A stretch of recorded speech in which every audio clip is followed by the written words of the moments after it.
सबसे पहले तो धन्यवाद करूँगा कांग्रेस पार्टी के हमारे राष्ट्रीय अध्यक्ष मल्लिकार्जुन खड़गे जी का, हमारी पूर्व अध्यक्षा श्रीमती सोनिया गांधी जी का, राहुल जी का, हमारे संगठन महासचिव वेणुगोपाल जी का, जिन्होंने मुझे एक जिम्मेदारी दी राष्ट्रीय सचिव के रूप में, सह प्रभारी के रूप में मुझे काम करने की एक जो जिम्मेदारी दी है राजस्थान में, उसके लिए उनका आभार प्रकट करता हूँ। और जितने भी हमारे कार्यकर्ता हैं जिन्होंने हमेशा मेरा साथ दिया, उनका भी खास मैं आज के मौके पे आभार करना चाहूँगा। और आने वाले समय में राजस्थान ही नहीं, पूरे देश में, हरियाणा में हम लोग प्रचार करेंगे, कांग्रेस पार्टी को मजबूत करने का हम लोग काम करेंगे। राजस्थान में एमपी की एक भी सीट नहीं है इस बार देखिए, राजस्थान की जनता आज जितने भी लोगों के बीच में मैं गया, मैंने बात करी, पिछले 4 महीने में वो लोग खुद इस बात को पछता रहे हैं कि उन्होंने बड़ी गलती करी वहाँ पर सत्ता परिवर्तन करके। आप लोगों ने भी हमेशा देखा होगा राजस्थान में जिसकी भी सरकार आती है, वहाँ हमेशा लैंडस्लाइड विक्ट्री होती है। पर अब की बार कांग्रेस पार्टी ने सम्मानजनक वहाँ पर 70 सीटें ली, सत्ता परिवर्तन होने के बाद भी। अब की बार भी कांग्रेस पार्टी ज़्यादा सीटें वहाँ पर जीतेगी और हमें पूर्ण रूप से उम्मीद है कि कांग्रेस पार्टी मजबूती के साथ वहाँ पर सीटें भी जीतेगी और राहुल जी का जो हमारा सपना है प्रधानमंत्री बनाने का, उसको पूरा करने में अपना सहयोग देगी। दिल्ली में आपकी बड़ी रैली है इंडिया गठबंधन की, किस तरह से देखते हो, खासकर अरविंद केजरीवाल की गिरफ्तारी के बाद दिल्ली कितनी अहम आने वाले वक्त? देखिए, आज हम सब लोग देख रहे हैं जितनी भी केंद्रीय एजेंसियां हैं, चाहे ईडी हो, सीबीआई हो, उसका किस तरह से दुरुपयोग हो रहा है, किस तरह से झारखंड के जो हमारे मुख्यमंत्री थे हेमंत सोरेन जी, उनको गिरफ्तार किया गया। उसके बाद हम सब लोगों ने देखा कि दिल्ली के अंदर जो केजरीवाल जी है उनको कैसे गिरफ्तार किया गया। आज के समय में जितनी भी केंद्रीय एजेंसियां हैं, वो एक तरह से इशारे पे काम कर रही है केंद्र सरकार के, और ये बड़ा मुझे लगता है दुर्भाग्यपूर्ण भी है। ये इन एजेंसियों को मुझे लगता है बिल्कुल निष्पक्ष होकर अपनी जांच को करना चाहिए। और आने वाले समय में, क्योंकि अभी चुनाव भी हैं और कल एक बहुत बड़ी रैली गांधी मैदान में, हमारे रामलीला मैदान में होगी, और लोगों ने ये जो मन बनाया है उसको देखते हुए कांग्रेस पार्टी पूरे देश भर में अच्छा नतीजा आएंगे। हरियाणा की बात करें तो हरियाणा के लिहाज से बीजेपी ने तमाम 10 उम्मीदवार जो है के बीच में उतार दिए। आरोप भी बीजेपी कांग्रेस पर लगा रही है कि कांग्रेस के नेता जयकर मिश्रा की बात करें, सुरजेवाला की बात करें, तमाम लोग लोकसभा चुनाव लड़ने को लेकर इनकार कर चुके हैं। ऐसे का आरोप लगा रही है उम्मीदवार को इस तरह से। देखिए, हम सब लोगों ने देखा किस तरह से इन्होंने अपने खुद के उम्मीदवार बदले हैं। आपने सिरसा में देखा होगा, सुनीता दुग्गल जी को उन्होंने बदल दिया, करनाल के इन्होंने अपने प्रत्याशी को बदला। इनके पास खुद प्रत्याशी नहीं है चुनाव लड़वाने के लिए। इनके जो 10 प्रत्याशी लड़ रहे हैं, उनमें से 6 प्रत्याशी पूर्व में कांग्रेसी रहे। तो ये खुद हमारे जो नेता हैं उनको लेकर चुनाव लड़ाने की जो लोग बात कर रहे हैं, वो कांग्रेस पार्टी पे आरोप ना लगाएं। कांग्रेस पार्टी एक बहुत बड़ा समुद्र है। जहां तक बात करिए वरिष्ठ नेताओं की, हुड्डा साहब की, शैलजा जी की, देखिए ये फैसला कांग्रेस पार्टी को करना है कि किस नेता को चुनाव लड़ाएंगे, किससे प्रचार कराएंगे। हो सकता है पार्टी को ये महसूस होए कि हुड्डा साहब का उपयोग वो राजस्थान में कर सके, मध्य प्रदेश के अंदर कर सके, और हरियाणा की 10 सीटों में अगर वो प्रचार करेंगे तो मुझे लगता है कांग्रेस पार्टी उससे ज्यादा मजबूत होगी। तो ये तो फैसला कांग्रेस पार्टी को करना है कि किसको चुनाव लड़ाए और किससे प्रचार आने वाले समय में वो करवाएगी। हरियाणा में बीजेपी दावा कर रही है 10 सीटों का, कांग्रेस किस तरह से?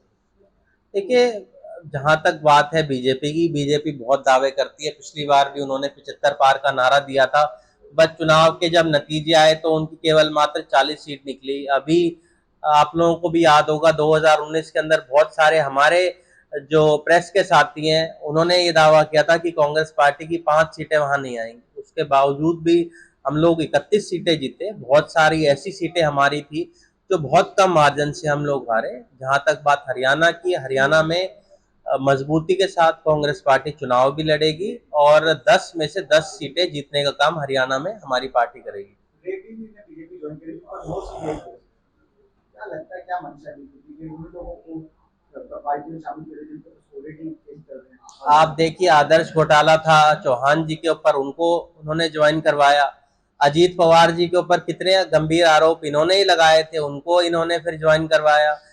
और बहुत सारे ऐसे नेता हैं जिनके ऊपर पहले ही ईडी की रेड करवाते हैं, फिर उनको ज्वाइन करवा लेते हैं। आपने अभी नवीन जिंदल को ज्वाइन करवाया है, उनके ऊपर 9 मनी लॉन्ड्रिंग के केस हैं। बीजेपी ने ही उनके ऊपर ईडी की कार्रवाई करवाई थी, अब उनको उन्होंने ज्वाइन करवा लिया। पिछले दिनों में कुलदीप बिश्नोई जी के ऊपर इन्होंने ईडी की रेड करवाई, फिर उनको ज्वाइन करवा लिया। तो इनके पास एक अच्छी वॉशिंग मशीन में इनके पास अच्छा डिटर्जेंट है, उसमें ये डालकर उनको साफ बाहर ये लोग निकाल देते हैं। मेरा ये मानना है कि केंद्र जांच एजेंसियों का जितना दुरुपयोग इस भाजपा सरकार के अंदर हुआ है, आज से पहले कभी नहीं हुआ, और आने वाले समय में आप देखिएगा कि जनता इस बात का जवाब केंद्र सरकार जो भी चुनाव होंगे लोकसभा के और विधानसभा में देगी। तो जो लोकसभा की अभी तक प्रत्याशियों की घोषणा नहीं है, ये कारण ऐसा तो नहीं है कि बीजेपी में जिनको टिकट नहीं मिलेगी, आप कांग्रेस जो को इनवाइट करेगी और फिर उसके बाद उनको टिकट देगी? मैंने तो खुद बता दिया, उनके पास बीजेपी के पास चुनाव लड़वाने वाले लोग नहीं है। आप देखिए राव इंद्रजीत जी हमारी पार्टी में थे, इन्होंने अशोक तंवर जी को लड़ाया, वो हमारी पार्टी में थे। ये धर्मवीर जी को लड़ाया, वो हमारी पार्टी में थे। इस तरह से 10 में से 6 लोग ऐसे हैं जो हमारी पार्टी में थे। इन्होंने उधार पर लेकर उन लोगों को चुनाव लड़ाने के लिए मजबूत कर रही है।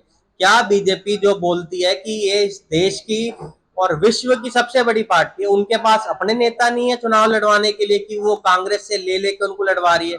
आप लोग महाराष्ट्र में देखो, ये हमारे नेता उसी दिन ज्वाइन कराते हैं, उसी दिन उनको टिकट दे देते हैं। ये दर्शाता है इनके पास खुद के पास कैंडिडेट नहीं है लड़वाने के, इनसे कौन लेगा? ये तो दूसरों के लेने लग रहे हैं। हरियाणा में पिछली बार भी लोकसभा चुनाव बिना संगठन का हुआ, 3 प्रदेश करनी है, लेकिन जिला अध्यक्ष पर कोई वोट नहीं है, एक छोटी उम्मीदवार पर वोट नहीं किया, क्यों विस्तार नहीं किया गया 5 साल में? देखिए कांग्रेस पार्टी का जहां तक बात है, संगठन बहुत मजबूत है। हम लोगों का जो यूथ कांग्रेस है उसका संगठन पूरा तैयार है, एनएसयूआई का संगठन तैयार है, ओबीसी का तैयार है, हमारी महिला कांग्रेस का तैयार है। जहां तक बात आपने हमारी डिस्ट्रिक्ट बॉडी की करी, जो पीसीसी की है, उसमें देरी हुई, पर हमारे डेलीगेट बन के तैयार हो चुके हैं। कांग्रेस पार्टी एक लोकतांत्रिक पार्टी, भाजपा को जड़ से उखाड़ फेंकने का काम करेगी। आप देखिएगा कल जनता में जो आक्रोश है, जो जनता का हजूम कल जो रामलीला मैदान में देखने को मिलेगा, वो देखते ही बनेगा।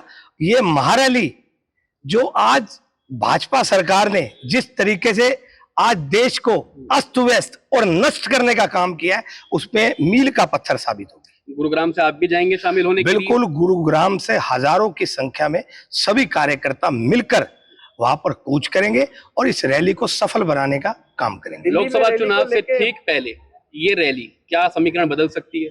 बिल्कुल समीकरण बदलेगी। आज जिस तरीके से आप देखिए ईडी का, सीबीआई का, और एक मुख्यमंत्री को आप जेल में डालने का काम कर रहे, ये बहुत ही शर्मनाक है। आज तक के इतिहास में कभी ऐसा हुआ है? और आप एक विपक्षी दल कांग्रेस, आज एक जो बहुत बड़ी पार्टी है, उनके अकाउंट को सीज करना, ये कहां तक न्याय संगत है?